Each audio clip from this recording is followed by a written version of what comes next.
Hello everyone. तो हम start करते हैं क्लास 9th और 10th के सिलेबस के साथ, जिसका नाम है atomic structure and chemical bonding.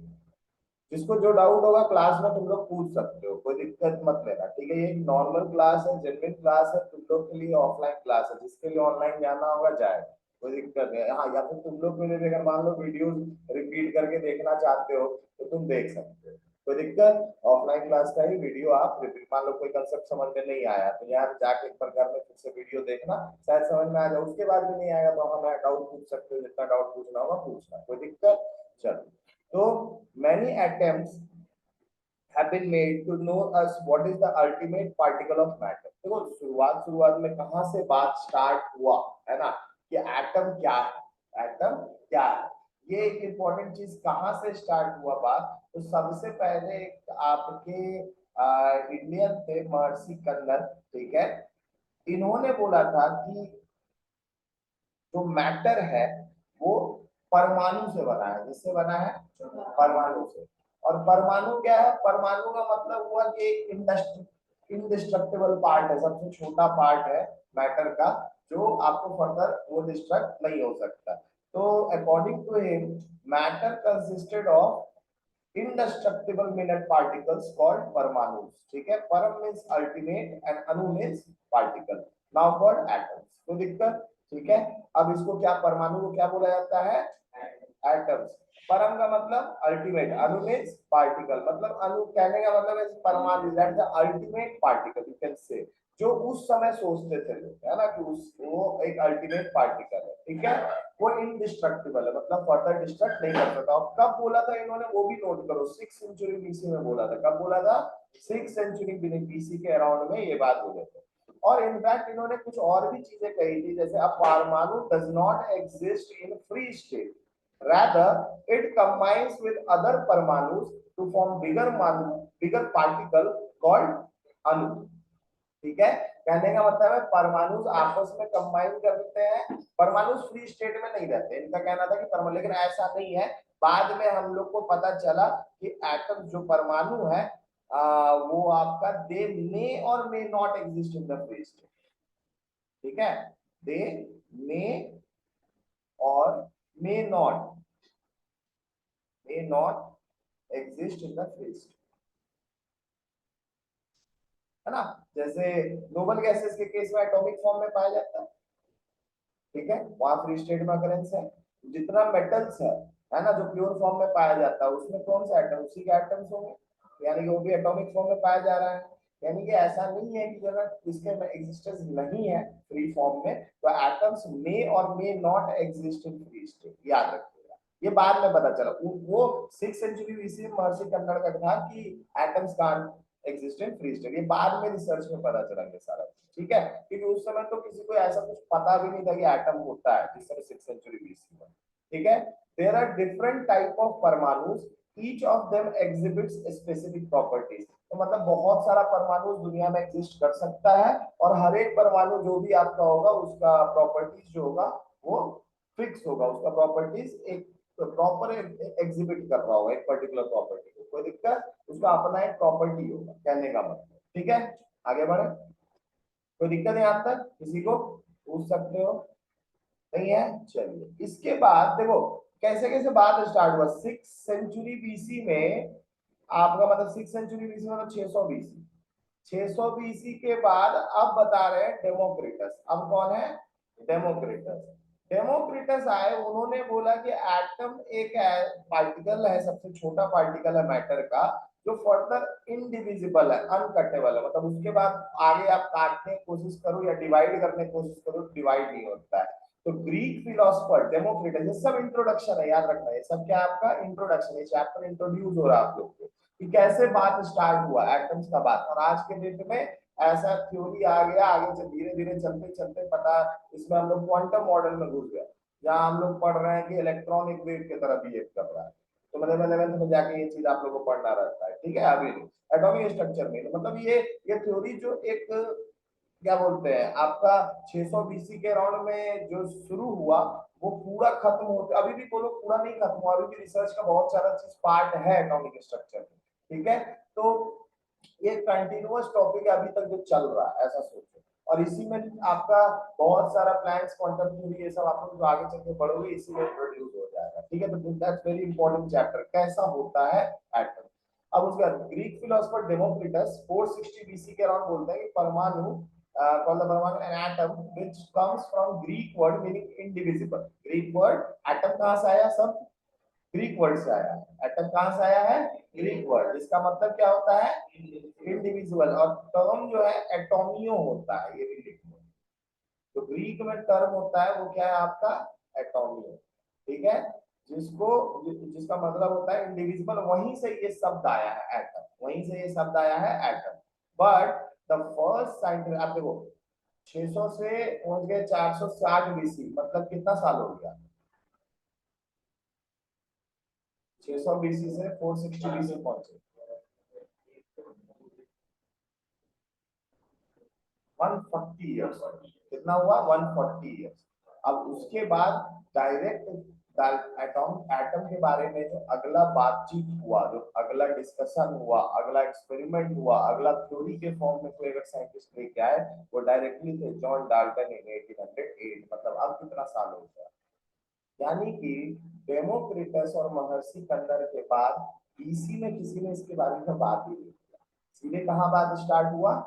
लेकिन आपको जान के अजीब लगेगा, इलेक्ट्रिसिटी पहले डिस्कवर हो चुका था। मतलब ह्यूमन का डिस्कवरी है ये। ह्यूमन ने कैसे डिस्कवर? साइंटिस्ट कौन है? ह्यूमन ही है ना। तो उन्होंने नेचर को जितना समझा उस हिसाब से उसको बता दिया।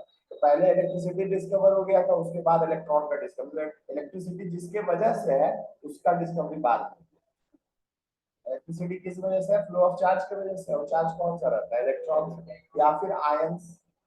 और ये चीज पूरा चार्ज जाके समझ में आया आफ्टर ये सब। अभी तक तो एटम भी नहीं समझा है, तो कहाँ 1808 पहुंच चुके हैं। इलेक्ट्रिसिटी 16 1700 के अराउंड में डिस्कवर हो चुका था। ठीक है ना। उसके बारे में सारी थ्योरीज आ चुकी थी। पहले माना जाता था कि पॉजिटिव चार्ज दिया गया था, पहले सोचा जाता था ना कि करंट के अलोंग ही चार्ज फ्लो करता है। बाद में जब इलेक्ट्रॉन डिस्कवर हुआ तो पता चला यार ये तो उल्टा मूव कर रहा है, चार्ज क्या है? उल्टा मूव कर रहा है। तो इसीलिए जितना भी फिर चार्ज का दो नाम देने लग गए, क्योंकि पहले तो लोग सोच रहे थे कि चार्ज एक ही होगा जो करंट के अलोंग मूव करता होगा। करंट के अलोंग मूव कर रहा है उसको बोला पॉजिटिव चार्ज, और जो उल्टा मूव कर दिया उसको क्या बोला? Negative charge. तो इलेक्ट्रॉन आपका सबसे छोटा नेगेटिव चार्ज इलेक्ट्रॉन है ना। छोटा नेगेटिव चार्ज कहने का मतलब जो क्वांटिटी में रहता है। ऐसे तो चार्ज भी क्वार्क से बना होता है। चार्ज किससे बना होता है? क्वार्क से। क्वार्क्स, लेकिन क्वार्क्स कहीं सेपरेटली नहीं रहता है ना। मतलब वही प्रोटॉन के अंदर में क्वार्क्स है। तो प्रोटॉन को, आप प्रोटॉन को तो तुरंत इलेक्ट्रॉन को तोड़ नहीं सकते, ऐसा सोचो। तो दिक्कत क्लियर है ना। मतलब क्वार्क है, लेकिन अल्टीमेट जो सबसे छोटा क्वांटिटी चार्ज का वो क्या है? इलेक्ट्रॉन और प्रोटॉन है। जो एक ह्यूमन जो दिखता, जो मतलब एक मोटा क्वांटिटी की तरह रहता है, एक पार्टिकल की तरह बिहेव करता है। क्वार्क्स कहीं अलग से नहीं पाया जाता। क्लियर हो गया? ठीक है, तो ये चीज आप लोग को दिमाग में रखना। तो ये चीज भी है, चलिए आगे बताएंगे इसके बारे में। जॉन डाल्टन की थ्योरी पहले पढ़ लेते हैं। It considered atoms as the indivisible particles that are fundamental building blocks of matter. मतलब जॉन डाल्टन ने क्या बोला कि एटम्स क्या इंडिविजुअल पार्टिकल्स हैं जो फंडामेंटल बिल्डिंग ब्लॉक्स है मैटर के। जैसे कि मान लो कि ये दीवार है, ठीक है, तो ये दीवार ब्रिक से बना हुआ है। तो हम अगर सबसे छोटा चीज सोचेंगे इस दीवार में क्या है बिल्डिंग ब्लॉक, तो हम बोलेंगे ईटा है, बोलेंगे ना। तो उसी तरह जैसे कोई भी मैटर है, चाहे हम हो गए या फिर आप हो गए, कुछ जो भी चीज आप आंख से देख रहे हो जिसके पास मास है, वॉल्यूम है, देखो सब चीज है ना। सिर्फ लाइट साउंड ये सब कुछ है, जिनको छोड़ करके बाकी सब चीज क्या है? मैटर है, क्या मास है। तो वो किससे बने होते हैं? वो सबसे छोटे पार्टिकल, इंडिविजुअल पार्टिकल से बने होते हैं, जिनका नाम है एटम। तो दिक्कत ये सोचा जा रहा है अभी तक, मतलब अभी तक देखो डाल्टन के टाइम तक भी इलेक्ट्रॉन प्रोटॉन न्यूट्रॉन आप लोग को तो 6 से पढ़ा दिया गया। लेकिन डाल्टन जो थे ना, जो थ्योरी आप पढ़ रहे हो, जहां से थ्योरी स्टार्ट हुई है 6 सेंचुरी बीसी से, डाल्टन के टाइम तक इलेक्ट्रॉन प्रोटॉन न्यूट्रॉन का डिस्कवरी नहीं हुआ। तो दिक्कत तो उनके हिसाब से तो पूछे अंदर में क्या है नहीं है, मतलब उनके लिए इंडिविजुअल क्वांटिटी क्या हो गया? एटम हो गया। लेकिन इसको अगर और अच्छे से बोले ना, तो न्यूक्लियर रिएक्शंस को अगर सेपरेट कर दिया जाए तो एटम्स हर एक रिएक्शन में टेक पार्ट करता है कंजर्व में। तो ये भी बोल सकते हो कि सही बात है, इंडिविजिबल है। लेकिन न्यूक्लियर रिएक्शंस में ही चल जाओगे तो फिर एटम्स का तो दो एटम्स तोड़ देते हैं उसको।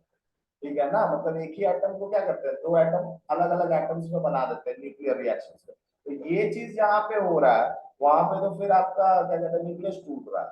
न्यूक्लियस टूट रहा है मतलब वहां पे अलग, वहां एटम ही ब्रेक कर रहा है, ठीक है। तो न्यूक्लियर रिएक्शंस को अगर छोड़ दिया जाए तो हर एक रिएक्शन में एटम्स क्या होता है, कंजर्व होता है, मतलब सही में एक इंडिविजुअल क्वांटिटी की तरह बिहेव करता है, ठीक है। तो दिक्कत, लेकिन तो भी हम उसको इंडिविजुअल नहीं बोलते क्योंकि इलेक्ट्रॉन्स, प्रोटॉन्स, न्यूट्रॉन्स, ये देखा गया कि न्यूक्लियर रिएक्शन में फिर जाके क्या हो रहा है, सेपरेट आउट हो रहा है। तो दिक्कत समझ में आ रहा है ना। तो द एग्जिस्टेंस ऑफ, देखो डाल्टन के टाइम में क्या था, the existence of different types of matter is considered is due to different types of atoms constituting them, मतलब हर एक मैटर एक दूसरे से अलग क्यों है, तो वो डिफरेंट इसलिए अलग है क्योंकि उनमें अलग अलग तरह के एटम्स, उनमें अलग अलग तरह के एटम्स है। और एक बात याद रखिएगा, जैसे हम किसी एलिमेंट को जिस नाम से जानते हैं उसके एटम को भी हम उसी नाम से जानते हैं, तो कंफ्यूज नहीं करना है, ठीक है। बेसिकली अगर तुम बोल रहे हो सोडियम एलिमेंट, एक ब्लॉक लेकर के आए हो सोडियम का मान लेते हैं, ठीक है, लाइन ले आप तो सकते हो, उसको केरोसिन में डुबा के लाना होगा, पता होगा तुम लोग को, है ना। हाँ तो ये चीज अब वो लेकर के आए हो तो तुमको क्या लगता है उसमें एक सोडियम का एटम होगा, तो बहुत सारा सोडियम का एटम होगा, उसमें बहुत सारा सोडियम का एटम होगा, कम से कम 10 टू द पावर 23 के अराउंड में होगा, है ना, that is much more than billion trillion and you can say, ठीक है। Billion trillion 10 to the power 12 में खत्म हो जाता है ट्रिलियन, मतलब उससे भी बड़ा 10 टू द पावर 23 से छोटे से ब्लॉक में, ठीक है। एक्चुअल नंबर्स तो आप लोग को बताएंगे, इसका तरीका क्या है गिनने का, ये चीज भी है स्टडीड वे में, जितना स्पेसिफिकेशन के साथ बताया गया वो जरूर आप लोग को बताएंगे, लेकिन अभी आप लोग पहले नॉर्मल जानो कि एटम कहाँ से चल रहा है, तो दिक्कत आगे बढ़े, ठीक है। चलो, the existence of different types of matter is considered to be due to different types of atoms constituting, है ना, मतलब अलग अलग जो मैटर है वो डिफरेंट टाइप क्यों होते हैं, क्योंकि डिफरेंट टाइप ऑफ एटम्स उनके अंदर होता है, ठीक है। अब आ जाते हैं डाल्टन के एटॉमिक थ्योरी में, जो आप लोग को पढ़ना है, क्वेश्चन डायरेक्टली पूछ देता है, 2 पॉइंट लिख दिए डाल्टन एटॉमिक थ्योरी का, इस तरीके से याद रखिएगा, ठीक है, तो ये इंपॉर्टेंट है।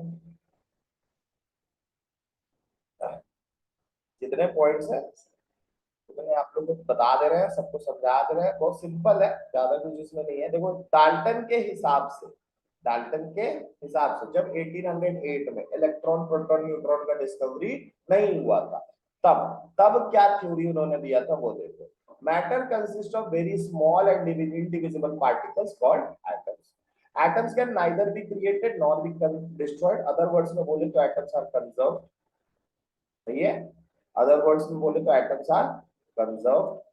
किसी स्टेटमेंट को अलग वे में बोलना चाहो तो बोल सकते हो एटम्स आर कंजर्व, मतलब एटम्स हमेशा कंजर्व होता है, जितना रिएक्टेंट में एटम रहता है केमिकल रिएक्शन में उतना ही तुमको कहाँ मिलता है, प्रोडक्ट में भी मिलता है, तो एटम्स क्या हो रहा है, कंजर्व हो रहा है, एज अ होल क्या हो रहा है, कंजर्व। ऐसा भी बोल सकते कि मास कंजर्व हो रहा है और मास ऑफ एटम फिक्स है, तो नॉर्मल सा बात है, आपका एटम भी कंजर्व हो रहा होगा, लेकिन न्यूक्लियर रिएक्शंस में ऐसा नहीं होता, वहां पे हाँ वहां पे मास कंजर्व होता है लेकिन एटम्स कंजर्व नहीं होता, क्योंकि आप रिएक्टेंट के साइड में एक दूसरा एटम दिए थे और प्रोडक्ट के साइड में कुछ अलग ही एटम बन गया था, एटम कंजर्व कहाँ होगा,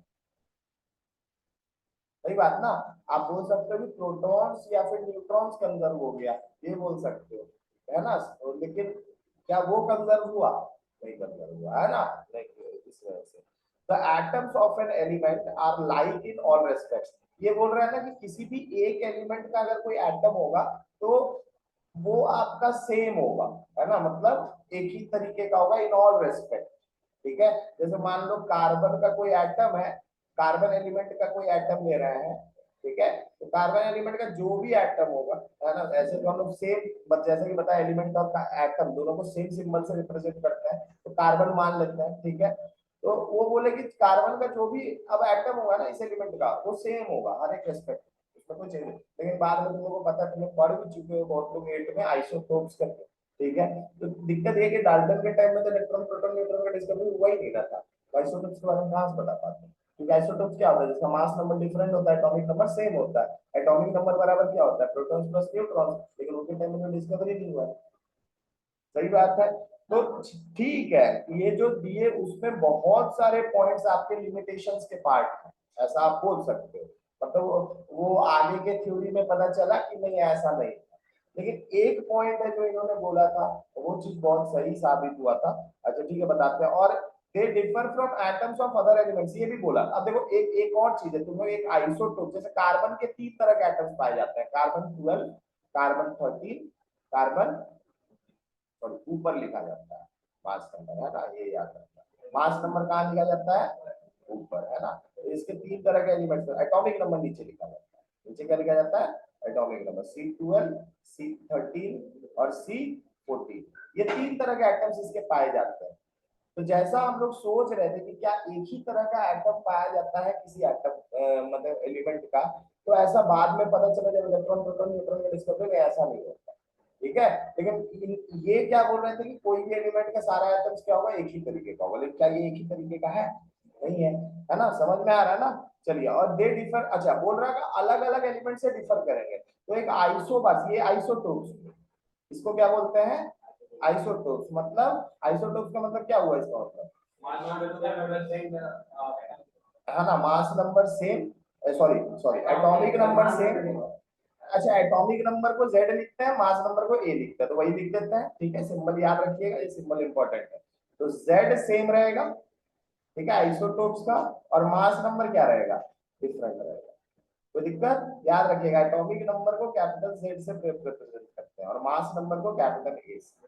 और किसी एलिमेंट को जब रिप्रेजेंट करना होता है तो उसका सिंबल दे देते हैं, जैसे मान लो X, और X नीचे में लिखते हैं एटॉमिक नंबर मतलब Z, और ऊपर में लिखते हैं मास नंबर।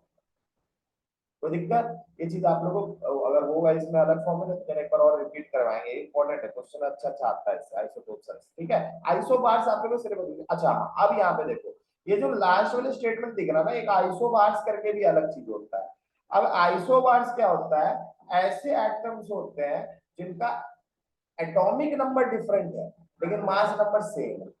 तो उस हिसाब से, तो अगर ये बोल रहा है कि अलग जो डिफरेंट अलग एलिमेंट जो होता है उसका एटम डिफरेंट होता है, लेकिन तब तो उस हिसाब से देखोगे तो आर्गन का मास 40 है। कितना है? 40, सॉरी ऊपर लिखा है, आर्गन का मास कितना है? आर्गन का मास क्या है? 40, है ना। ध्यान रखना, तो बता रहे हैं, देखो हम लोग पढ़ने के लिए पढ़ लेते हैं, जैसे मन करेगा लिख सकते हैं, कोई दिक्कत नहीं है, लेकिन वहां पे पेपर जो स्कूल में चेक करेगा, बोर्ड में चेक करेगा, वो काट देगा। तो सही तरीके से रिप्रेजेंट, आर्गन 40 और एटॉमिक नंबर कितना है? 18। कैल्शियम का मास नंबर कितना है? 40 और एटॉमिक नंबर कितना है? 20। तो देखो दो दो अलग अलग एलिमेंट्स हैं, लेकिन उन दोनों का मास नंबर क्या है? सेम है। तो ये तो बोल रहा है कि सारा एटम डिफर करेगा हर एक तरीके से अलग अलग एलिमेंट्स का, लेकिन यहाँ तो कोई प्रॉपर्टी क्या मिला आपको? सेम मिल रहा। तो ऐसा भी चीज इसको मतलब ये पूरा स्टेटमेंट जब बाद में इलेक्ट्रॉन प्रोटॉन न्यूट्रॉन का आइसोटोप्स का आइसोमास का डिस्कवरी हुआ, तो फिर ये पर्टिकुलर स्टेटमेंट भी क्या हो गया? लिमिटेशन का पार्ट हो गया। मतलब ऐसा नहीं होता है, आगे के थ्योरीज में इसको ये करते हैं। और आते हैं उसके बाद, बोलता है atoms of an element combine in small numbers to form molecules, ठीक है। ये सही, ये आप लोग भी जानते हैं। मॉलिक्यूल है आपका H2O, है ना। तो H2O किससे बना है? ऑक्सीजन से, है ना। तो मतलब सही बात है ना, एटम्स छोटे छोटे नंबर्स में कंबाइन करते हैं तो फॉर्म मॉलिक्यूल, सही है। तो हाइड्रोजन का 2 एटम और ऑक्सीजन का एक एटम मिलके क्या बना दिया? मॉलिक्यूल। इसी को महर्षि कन्नड़ ने क्या बोला था, क्या नाम दिया था? अणु। क्या नाम दिया था? अणु। तो दिक्कत है, क्लियर है ना एवरीवन? कोई डाउट है इसमें? समझ में आ गया? चलिए आगे बढ़े। और भी इसके पॉइंट्स हैं, सारे पॉइंट्स आप लोग को बताने, ठीक है। तो और पॉइंट्स क्या है? दो और पॉइंट्स है, और नोट भी एक इंपॉर्टेंट, नोट में भी ध्यान रखना है ना। जो नोट, नोट कुछ नहीं है, नोट वही है जो हम तुम लोग को बोले जा रहे हैं उतना देर से। सही बात है ना। वो क्या बोले जा रहे हैं आप लोग को? बोले जा रहे हैं कि भाई जो बाद का रिसर्च हुआ उसमें पता चला कि इसके मैक्सिमम ऑफ द पॉइंट्स क्या है? वो दैट इज नॉट ट्रू, है ना, that is not true. But some point, जैसे फोर्थ वाला पॉइंट बता है, वो सही है। एटम्स कंबाइन करता है स्मॉल नंबर्स में टू फॉर्म मॉलिक्यूल्स, वो सही था, ठीक है। चलिए, और उस समय जबकि सोचो कोई रिएक्शन वैक्शन कुछ नहीं पता था, ये तब दे रहे हैं ना, इलेक्ट्रॉन प्रोटॉन कोई चीज अंदर का नहीं पता, तब ये वाला थ्योरी दिया गया। atoms of one element combine with atoms of another element in simple ratio to form molecules of compound। देखो दोनों में डिफरेंस क्या है? ये जो मॉलिक्यूल बोल रहे हैं एलिमेंट के मॉलिक्यूल बोल रहे हैं, ठीक है। ऐसे एग्जांपल में H2O देकर के आपको बताए थे, atoms of an element, an element मतलब एक एलिमेंट। तो एक एलिमेंट के एटम्स कंबाइन करते हैं मॉलिक्यूल बनाने के लिए, उन मॉलिक्यूल को मॉलिक्यूल ऑफ एलिमेंट बोलते हैं। उन मॉलिक्यूल को क्या बोला जाता है? Molecule of element. जैसे आपका H2, O2, ये सब, इसको क्या बोलोगे? मॉलिक्यूल ऑफ कंपाउंड, या बोलोगे मॉलिक्यूल ऑफ एलिमेंट हाइड्रोजन, ये हुआ मॉलिक्यूल ऑफ एलिमेंट ऑक्सीजन। इसी तरह Cl2 molecule of element chlorine. इसी तरह I2 molecule of element iodine. कोई दिक्कत? तो ये सब आपके हुए। ये जो point of fourth point atoms of element के बारे में बताया गया, सॉरी मॉलिक्यूल्स ऑफ एलिमेंट के बारे में बताया गया। और ये जो फिफ्थ वाला पॉइंट अब बता रहे हैं किसके बारे में? मॉलिक्यूल्स ऑफ कंपाउंड के बारे में, जहां अलग अलग एलिमेंट के एटम्स कंबाइन करते हैं। यहाँ क्या लिखा देखो, atoms of one element combine with atoms of another element, जैसे H2O। इसमें किसके किसके एलिमेंट कंबाइन किए गए हैं? हाँ हाइड्रोजन के दो हैं बोल सकते हो, लेकिन ऑक्सीजन का भी एक है। ठीक है, तो अलग अलग एलिमेंट्स कंबाइन कर रहे हैं। SO2 CO2 CO है ना, इसका नाम वाटर। हाँ FeS। ठीक है, FeS ये क्या है? सल्फर डाइऑक्साइड है आपका, सल्फर डाइऑक्साइड है ना। CO2 ये हो गया कार्बन डाइऑक्साइड, ये हो गया आपका कार्बन मोनो ऑक्साइड। ठीक है ना, ये क्या हो गया आपका? हाँ फेरस सल्फाइड। क्या नाम है? याद रखना हमेशा एक पॉइंट को, कि एलिमेंट जो होता है ना उसका हाइयर वैलेंसी वाला आयन को इक बोलते हैं, जैसे फेरिक। और लोअर वैलेंसी वाला जो होता है उसको क्या बोलते हैं? फेरस। जैसे ये आयरन के लिए यूज कर रहे हैं, फेरस और फेरिक। तो Fe का आयन अगर 3+ होगा तो हुआ फेरिक। क्या हुआ? फेरिक। अगर आयरन लिखते हो तो तुमको लिखना होगा आयरन और ब्रैकेट में लिखना होगा 1 2 3 पैरेंथेसिस में। ठीक है, कोई दिक्कत? क्लियर है? ब्रैकेट में है ना, और रोमन नंबर्स में। अगर यही Fe2+ आयन होगा तो आपका होगा फेरस। क्या होगा? फेरस। इसी को बोलेंगे आयरन।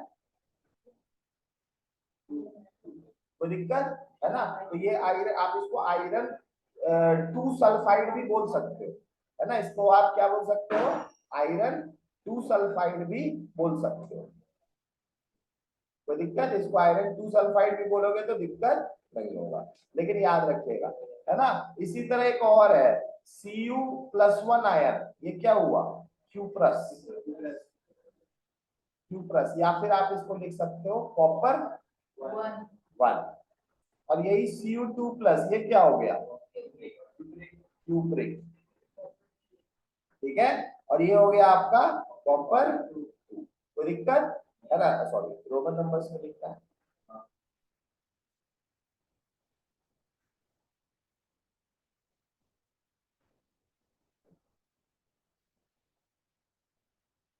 लाइट ऑन रहने दो, ऑन रहने दो।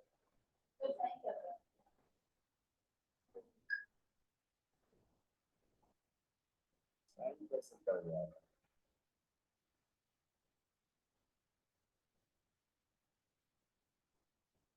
या फिर कर दो बंद कर दो। अगर साइन कर रहा है तो बंद कर दो। ठीक है, आयरन ये हो गया कॉपर 1 और ये हो गया कॉपर 2।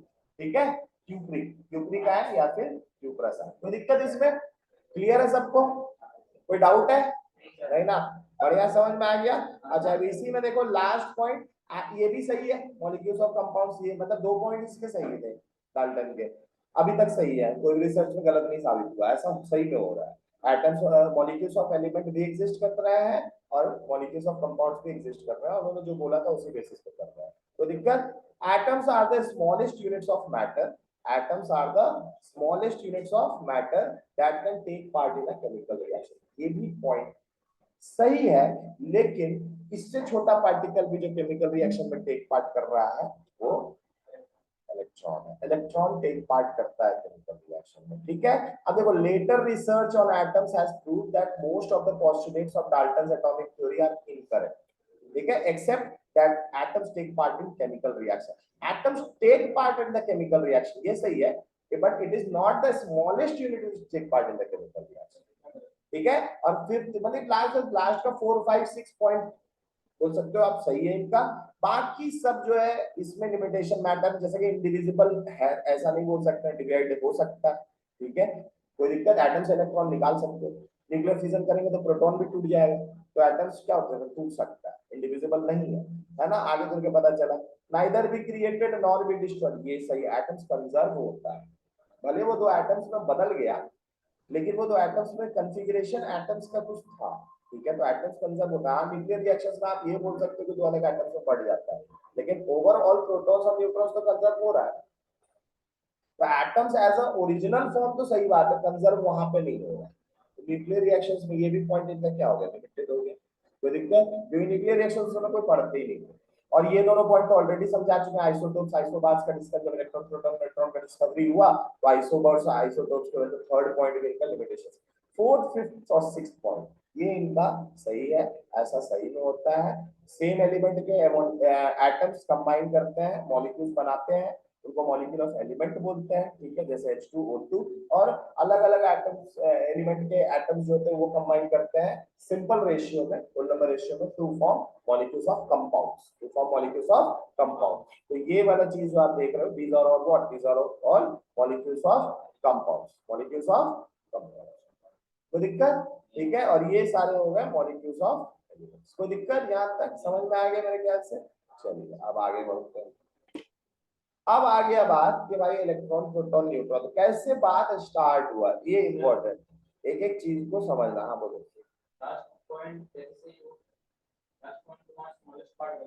हाँ वहां पे लेकिन वो नहीं बोल रहा ना आपको, नीचे बोल रहा atoms take part in chemical reaction, ये सही है, नीचे तो दिखा है नोट उसमें, दोबारा बोल रहा है कि atoms take part in chemical reaction x, वो दोबारा नहीं बोल रहा है, वहां पे एटम्स क्या लिखा है, atoms are the smallest units, note में देखो क्या लिखा है, ठीक है, पोस्टुलेट्स ऑफ डाल्टन है ना, except the atoms take part in chemical, मतलब केमिकल रिएक्शन में टेक पार्ट करते हैं एटम्स, ये चीज लिखा है। तो दिक्कत ये चीज हटा दिया कि स्मॉलेस्ट पार्टिकल है टेक पार्ट करते हैं, समझ में आ गया ना, क्लियर है, समझ में कोई दिक्कत। चलो, और 4 5 भी सही है, ठीक है। चलिए नेक्स्ट आ जाते हैं। अब आ जाते हैं, अभी भी देखो ये इंट्रोडक्शन ही चल रहा है, पहले कैसे बात स्टार्ट हुआ आप लोग पहले ये समझ लो, उसके बाद इलेक्ट्रॉन प्रोटॉन सारा चीज आप लोग को चार्ज समझाएंगे, ठीक है। अब देखो, one of the first indications of that atoms consist of subatomic particles, that is they are made up of charged particles, as put forward by studies of static electricity। कहां से पता चला था, जब स्टैटिक इलेक्ट्रिसिटी का जब हो रहा था तब समझ में आया था चार्ज होता है। चार्ज क्या होता है, जैसे कंघी से हम लोग कुछ रगड़ते हैं और चिपकाते चिपक जाता है, ठीक है, तो इस तरह का चीज देखने को मिला, इस तरह का चीज देखने को मिला था। and the conditions under which electricity is conducted by different substances, ये भी एक जरूरी है, कंडीशन अलग अलग कंडीशंस में इलेक्ट्रिसिटी जो है अलग वे में कंडक्ट होता है, किसी में ज्यादा वोल्टेज कहीं पे कम वोल्टेज ऐसा रहता है, ठीक है, तो इलेक्ट्रिसिटी कंडक्शन। इन 1833 फराडे फराडे देखो माइकल फराडे इलेक्ट्रोलाइसिस पे काम कर रहे थे, इस पे काम कर रहे थे इलेक्ट्रोलाइसिस पे। इलेक्ट्रोलाइसिस क्या होता है, जहां इलेक्ट्रो, हाँ बोलो,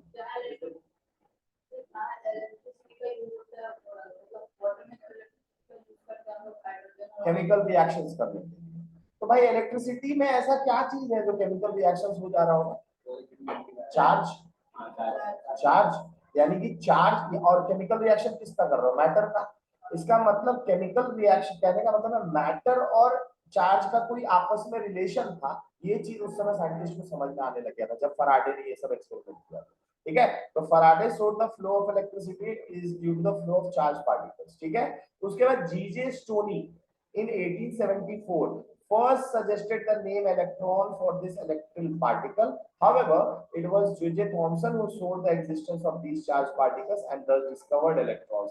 Negatively charged particles ई गोल्डस्टाइन नाम के साइंटिस्ट थे, उन्होंने प्रोटॉन्स को डिस्कवर किया था, ठीक है। तो आपसे पूछेगा इलेक्ट्रॉन का डिस्कवरी किसने किया था, तो जे.जे. थॉमसन, कोई दिक्कत, लेकिन ये नाम किसने दिया था पूछेगा तो जे.जे. स्टर्न, तो दिक्कत। ये आइडिया कहां से आया था लोगों को कि हाँ चार्ज हो सकता है मैटर में, by by the logic of Faraday. और उससे पहले भी स्टैटिक इलेक्ट्रिसिटी में ये चीज समझ में आ गया था कि मैटर जो है they are made up of subatomic particles, जो atoms है they are made up of charged particles, एक तरह से बोल सकते हो matter is made up of charged particles। कोई दिक्कत इसमें, समझ में आ गया। अब देखो गोल्डस्टाइन ने प्रोटॉन डिस्कवर किया, कैसे क्या सब बताएंगे, positively charge particles in atom, ये बाद में डिस्कवर हुआ। Later on James Chadwick discovered neutron. ये बात बता देना, ये बहुत डिस्कवरी बहुत बाद में हुआ है। जो क्वांटम मैकेनिक्स अभी तो तुम लोग को 9 10 में बोर मॉडल तक ही पढ़ना है, वो भी बोर मॉडल भी उतना डीप में नहीं पढ़ना है, ठीक है। तो जब तुम लोग 11 12 में जाओगे तो पता चलेगा जो हम लोग अभी जान रहे हैं एटम को, वो बताते हैं स्क्रोडिंगर इक्वेशन है, एक वेव इक्वेशन है, मतलब इलेक्ट्रॉन को माना जा रहा है वेव जैसा मूव कर रहा है। तो वो है quantum mechanical model of atom, उसके बेसिस बताया जाता है। उस वो आने के बाद न्यूट्रॉन का डिस्कवरी हुआ था। न्यूट्रॉन का डिस्कवरी बहुत लेट हुआ है, इस बात को याद रखना है। अराउंड 1932 अराउंड कब हुआ था? 1932। अब यहाँ पे देखो, the electrons protons and neutrons are called the fundamental particles of an atom. अब देखो, आप लोग को लगेगा हाँ ये है, लेकिन आज के टर्म्स में जाए तो सिर्फ एटम के अंदर 32 तरह के सब एटॉमिक पार्टिकल्स मतलब एटम्स में होते हैं, 32, जिनमें से 3 आप लोग अभी जान रहे हो।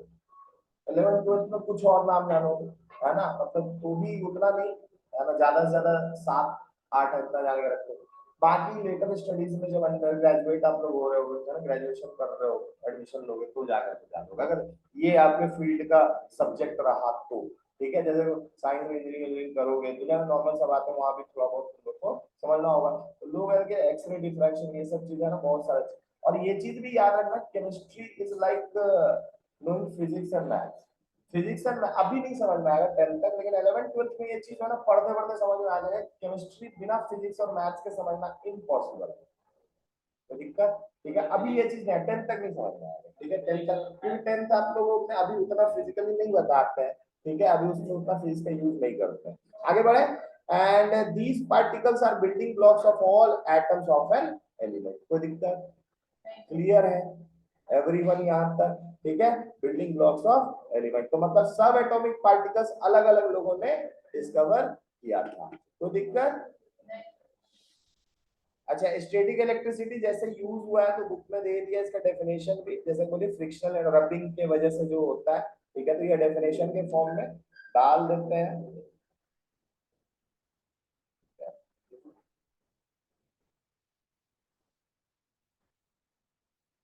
स्टैटिक इलेक्ट्रिसिटी, ठीक है, स्टैटिक इलेक्ट्रिसिटी देख लो, आप लोग को यहाँ पर नीचे में डेफिनेशन दे दिया है, ठीक है। Electrification of objects bye rubbing with each other is called static elasticity of. ये आप करके देख सकते हो अपने बाल पे ना, अब एक्टिविटी कर लो घर में, वैसे भी दिख जाएगा। कंघी ले लो, बाल पे रगड़ लो, और छोटे छोटे पेपर के टुकड़े करके रख दो, है ना, एक जगह पे पूरा कंघी लगा के, उसके बाद उसके पास लो, सब चिपक जाएगा। हाँ, तो ये जो इलेक्ट्रिफिकेशन होता है ना, जो चार्जिंग होता है बॉडी का, उसी को हम लोग क्या बोलते हैं? हाँ, स्टैटिक इलेक्ट्रिसिटी बोलते हैं। तो ये एक्टिविटी खुद से करना, देखने में मजा आएगा, ठीक है। बताओ, इसका भी एक वीडियो बना के डाल देंगे, ठीक ना। चलो आगे बढ़े। चलो, अब इसके बाद नेक्स्ट है डेफिनेशन ऑफ एलिमेंट। क्या है आपका डेफिनेशन ऑफ एलिमेंट? एलिमेंट का डेफिनेशन क्या होता है?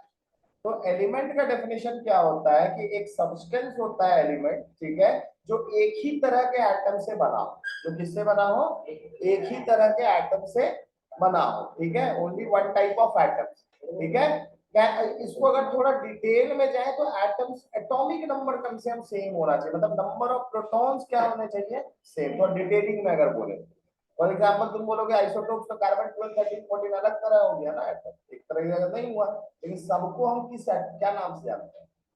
कार्बन नाम से ही जानते हैं ना।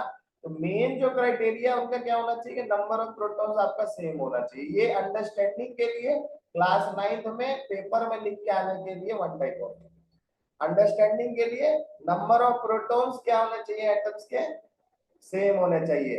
ऐसा एटम से कोई भी चीज बना होता है, या फिर आप इसको ऐसे भी नहीं बोल सकते, मुझे क्यों, ये इसको भी सही ही बोलो, मुझे क्यों ऐसा, तो तब न बताए। हाँ, तो ये इसे पूछो। तो एलिमेंट देखो, एलिमेंट अगर हम बोल रहे हैं एक तरह के एटम्स का समूह, तो अगर कहीं पे कार्बन 13 अगर मिल रहा होगा तुमको, तो क्या वहां पे कार्बन 12 का एटम मिल रहा होगा? नहीं ना। तो कार्बन 13 एटम ही होगा वहां पे, ठीक है, सब में नंबर ऑफ प्रोटॉन सेम होंगे। लेकिन जो एलिमेंट वहां तुमको दिख रहा हो, सोडियम का ब्लॉक है, वो किससे बना है? सिर्फ सोडियम के एटम से।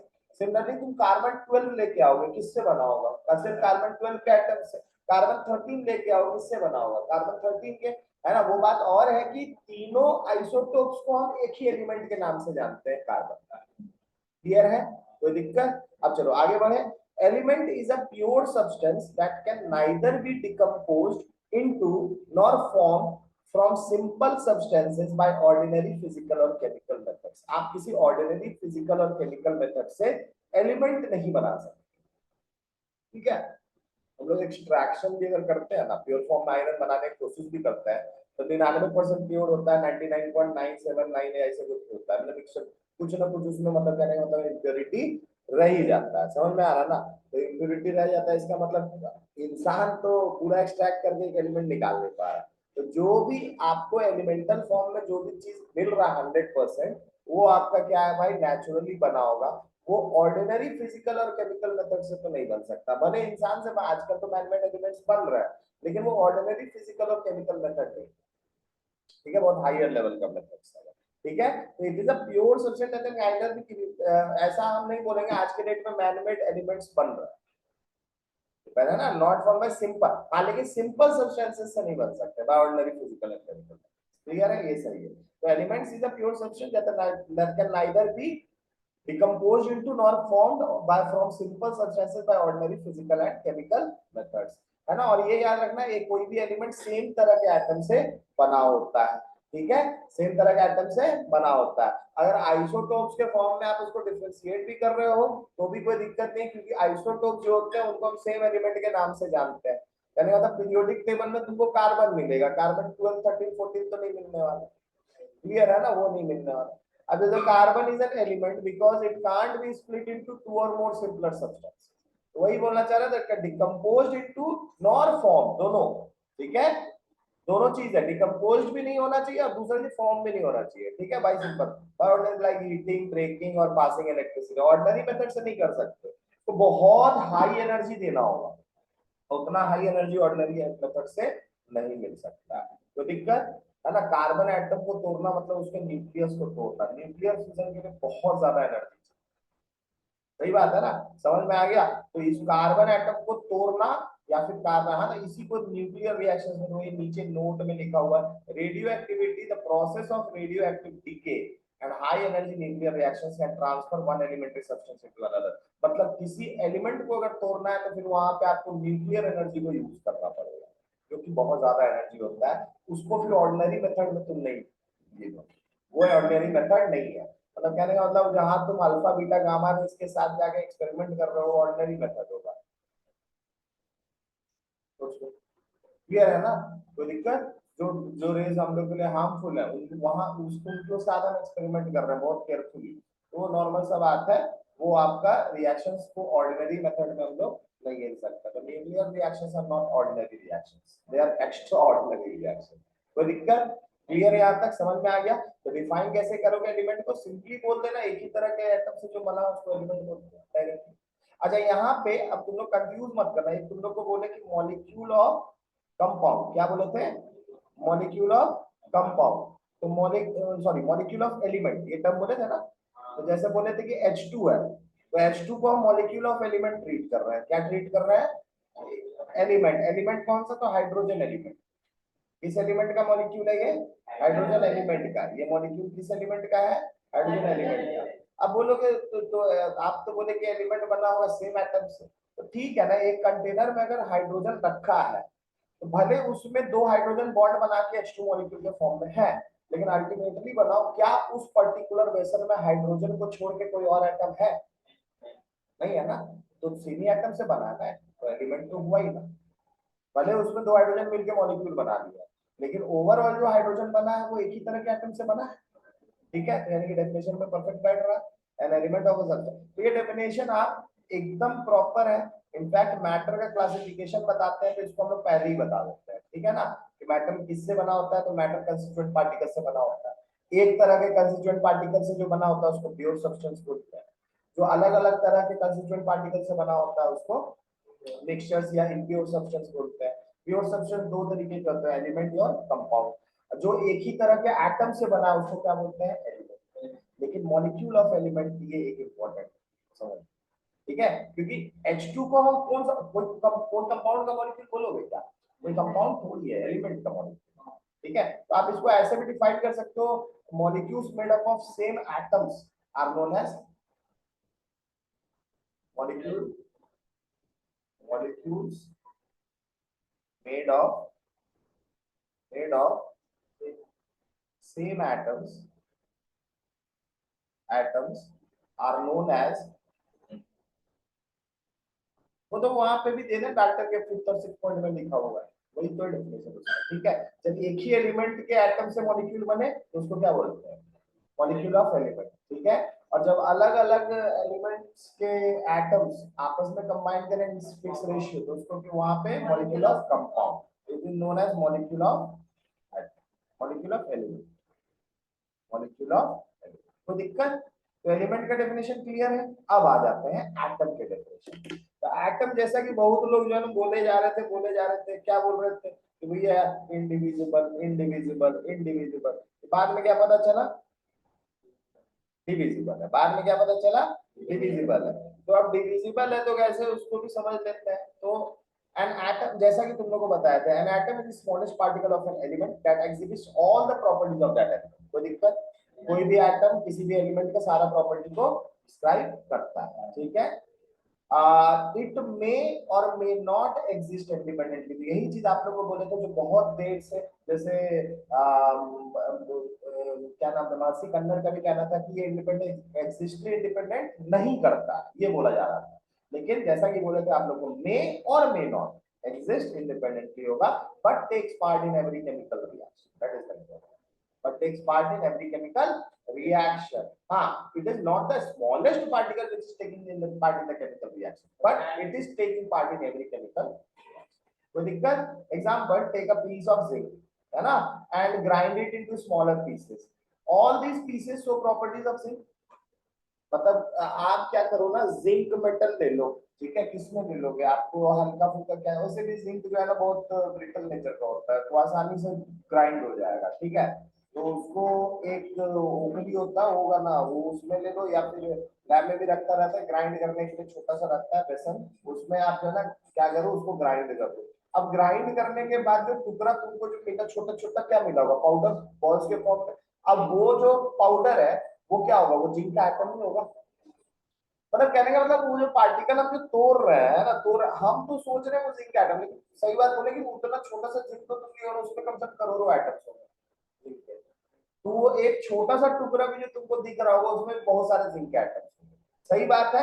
लेकिन जितना टुकड़ा होगा उसका प्रॉपर्टी सेम, पहले जो जिंक लिए थे तुम बड़ा टुकड़ा, उससे सेम होगा, तो प्रॉपर्टीज कहीं डिफरेंट नहीं हुआ। मतलब एक एलिमेंट को हम ब्रेक डाउन करके, डिकम्पोज करके छोटे छोटे पार्ट्स में अगर तोड़ भी, डिकम्पोज मतलब केमिकल अलग बॉन्ड नहीं तोड़ना है ना, ग्राइंडिंग है ना करके छोटे छोटे है ना पार्टिकल्स, मतलब और छोटे छोटे पार्टिकल्स में उसको कर दिए, पाउडर फॉर्म में कर दिए, तो उसमें भी जो पाउडर छोटा छोटा पार्टिकल बना होगा ना, वो भी किसमें, उसमें वाले जिंक का ही एटम है, तो वो जो प्रॉपर्टी शो करेगा, और पहले जो ब्लॉक लिए थे ग्राइंड करने से पहले, वो भी उसका प्रॉपर्टी क्या होगा, सेम ही होगा। तो वही चीज बोल रहा हूं, all these pieces show properties of zinc, on grinding them further they break into very fine particles which still show the properties of zinc, but there comes a stage when the particles can't be further subdivided into particles exhibiting the properties of zinc.